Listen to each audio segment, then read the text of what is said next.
नमस्ते। दुनिया में इस समय सबसे बड़ा सवाल अगर कोई है तो वह यह है कि आखिर ईरान ने अमेरिका के सामने घुटने क्यों टेक दिए। उस ईरान ने जो फरवरी 2026 में युद्ध शुरू होते ही अमेरिका और इजराइल को हराने के बड़े बड़े दावे करने लगा था, लेकिन आज पूरी तरह अमेरिका के सामने बिछ गया है। वे इस्लामिक देश हैरान हैं जो ईरान के दावों को सच मानकर एक नई मुस्लिम ताकत के उदय पर गधैया नृत्य कर रही थी, पर असली खेल कुछ और ही निकला। सवाल यह भी है कि क्या ईरान को बर्बाद करने के बाद पाकिस्तान और तुर्की के इलाज की तैयारी शुरू हो चुकी है, क्योंकि अमेरिका का यह पुराना गेम है कि वह पहले किसी देश को अपना पालतू बनाता है, फिर उसको हमेशा के लिए बर्बादी के खड्डे में धकेल देता है। अफगानिस्तान, सीरिया, लीबिया, इराक जैसे देश इसका जिंदा प्रमाण हैं।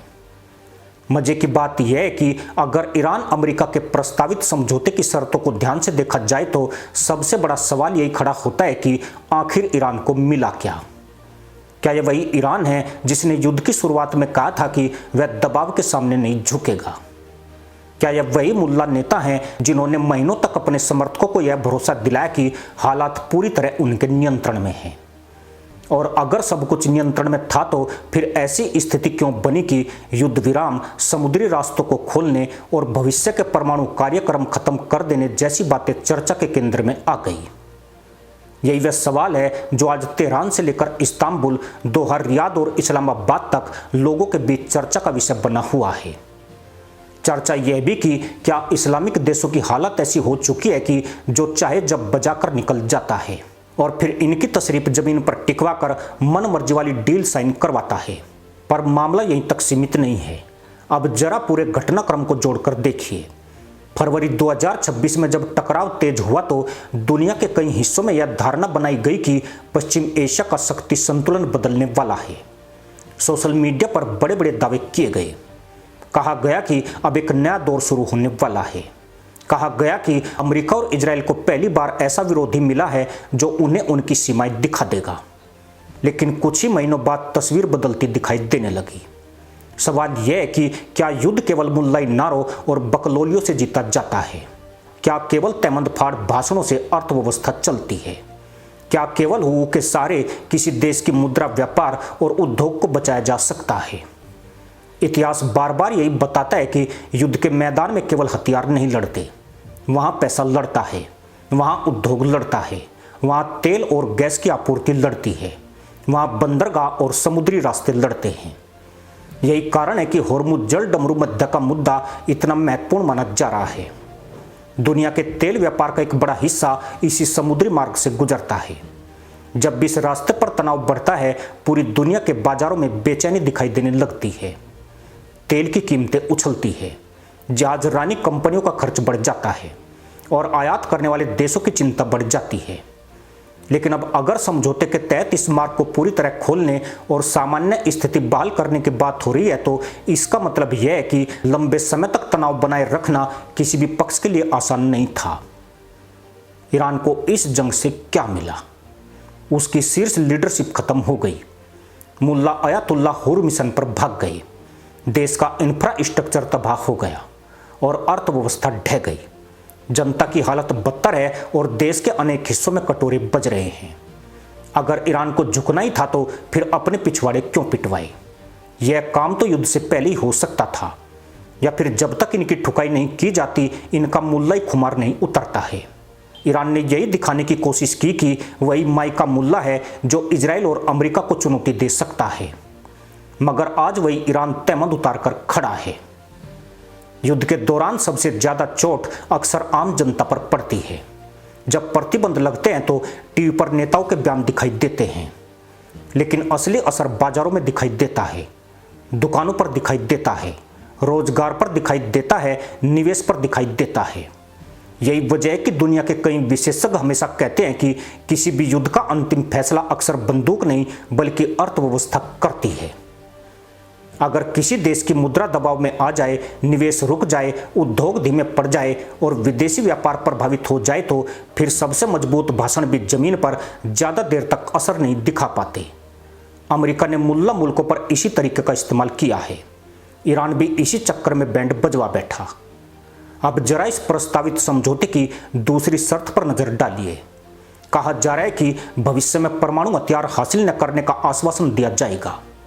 यहीं से बहस और तेज हो जाती है, क्योंकि वर्षों से ईरान का सबसे बड़ा विवाद इसी मुद्दे को लेकर रहा है। अगर अंत में फिर उसी विषय पर आश्वासन देना पड़ा तो लोग पूछ रहे हैं कि फिर इतने लंबे टकराव का परिणाम क्या निकला? क्या शुरुआत और अंत एक ही जगह पर आकर नहीं खड़े हो गए? यही वह सवाल है जिसका जवाब आने वाले समय में ईरानी नेताओं को अपने लोगों को देना पड़ सकता है।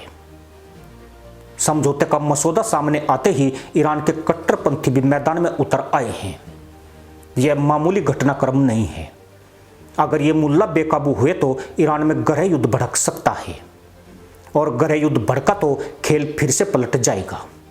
कहने वाले कह रहे हैं कि इस टकराव का फायदा अमेरिका और इजराइल उठा सकते हैं, जिनका एक लक्ष्य ईरान में रिजीम चेंज भी है। इसलिए सवाल उठ रहे हैं कि ट्रंप बहुत बड़ा खेल खेल रहे हैं, जिसकी कल्पना ईरान कर ही नहीं सकता है। लेकिन कहानी केवल ईरान तक सीमित नहीं है। असली सवाल यह है कि इस पूरे घटनाक्रम को दुनिया के दूसरे देश कैसे देख रहे हैं। पाकिस्तान क्या सीख रहा है? तुर्की क्या देख रहा है? खाड़ी देशों की सोच क्या है? क्योंकि हर देश अपने पड़ोसी की कहानी से सबक लेता है।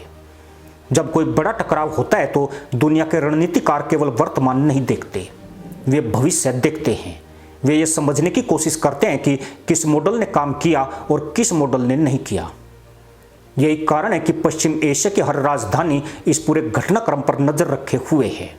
सबसे दिलचस्प बात यह है कि अगर इस समझौते को इस्लामाबाद समझौता कहा जाता है तो पाकिस्तान अचानक सुर्खियों के केंद्र में आ जाता है। वर्षों से आर्थिक दबाव, कर्ज और राजनीतिक अस्थिरता से जूझ रहे पाकिस्तान के लिए यह एक बड़ी कूटनीतिक उपलब्धि के रूप में पेश किया जा सकता है। लेकिन यहां भी सवाल खत्म नहीं होते। क्या केवल मध्यस्थता कर लेना किसी देश की आंतरिक समस्याओं का समाधान है? क्या इससे उसकी अर्थव्यवस्था मजबूत हो जाएगी? क्या इससे निवेश की समस्या दूर हो जाएगी? जवाब इतना आसान नहीं है। दुनिया में प्रतिष्ठा महत्वपूर्ण होती है, लेकिन अंततः हर देश को अपनी आर्थिक और सामाजिक चुनौतियों का सामना स्वयं करना पड़ता है। पाकिस्तान कंगाल और कटोरा छाप मुल्क है, और फिलहाल उसकी औकात यही रहेगी। भिखारी को पंचायत में बुलाकर उसे गेंदे की माला पहना देने से वो बाग का मालिक नहीं हो जाता, वह भिखारी ही रहता है। असली चुनौती जो पाकिस्तान नहीं देख पा रहा है वह यही है कि उसे भारत से ज़्यादा इजराइल से खतरा है, क्योंकि तुर्की और पाकिस्तान तेल अवीव की हिट लिस्ट में आ चुके हैं, और जो देश इजराइल की नज़रों में चढ़ जाते हैं उनकी उल्टी गिनती शुरू हो जाती है। और अब आता है सबसे बड़ा सवाल, क्या यह केवल युद्ध विराम है या किसी बड़े बदलाव की शुरुआत? इतिहास बताता है कि कई बार युद्ध खत्म होने के बाद असली कहानी शुरू होती है। युद्ध के दौरान जो बातें छिपी रहती है वो बाद में सामने आती है। तब पता चलता है कि किसने कितना नुकसान झेला, किसने कितना खर्च किया, किसने क्या खोया और किसने क्या बचाया। यही वजह है कि दुनिया केवल आज समझौते की घोषणा नहीं देख रही है, बल्कि उसके बाद की परिस्थितियों को भी ध्यान से देख रही है। दुनिया की राजनीति में एक पुराना नियम है, जीत और हार का फैसला केवल युद्धों के मैदान में नहीं होता। कई बार समझौते की मेज पर बैठकर ही पता चलता है कि वास्तव में कौन किस स्थिति में पहुंच गया है। इसलिए आज सबसे बड़ी लड़ाई बयानबाजी की नहीं बल्कि धारणा की है। एक पक्ष इसे शांति की जीत बताएगा, दूसरा पक्ष इसे दबाव का परिणाम बताएगा, तीसरा पक्ष इसे व्यवहारिक फैसला कहेगा। लेकिन आम लोगों के मन में केवल एक ही सवाल रहेगा कि आखिर इतने लंबे संघर्ष के बाद हासिल क्या हुआ। और यही वह बिंदु है जहां यह कहानी और भी दिलचस्प हो जाती है, क्योंकि आने वाले हफ्तों में दुनिया की नज़र केवल तेहरान पर नहीं रहेगी, नज़र वाशिंगटन पर भी रहेगी, नज़र इस्लामाबाद पर भी रहेगी, नज़र अंकारा और खाड़ी देशों पर भी रहेगी। हर कोई यह समझने की कोशिश करेगा कि यह केवल एक अस्थायी विराम है या पश्चिम एशिया में एक नए दौर की शुरुआत। और अगर यह नए दौर की शुरुआत है तो उसका सबसे बड़ा लाभ किसे मिलेगा और सबसे बड़ी कीमत किसे चुकानी पड़ेगी। यही वह सवाल है जिसका जवाब आने वाला समय देगा, और शायद यही इस पूरी कहानी का सबसे बड़ा रहस्य भी है। इसी के साथ अनुमति दोस्तों, जय हिंद, वंदे मातरम।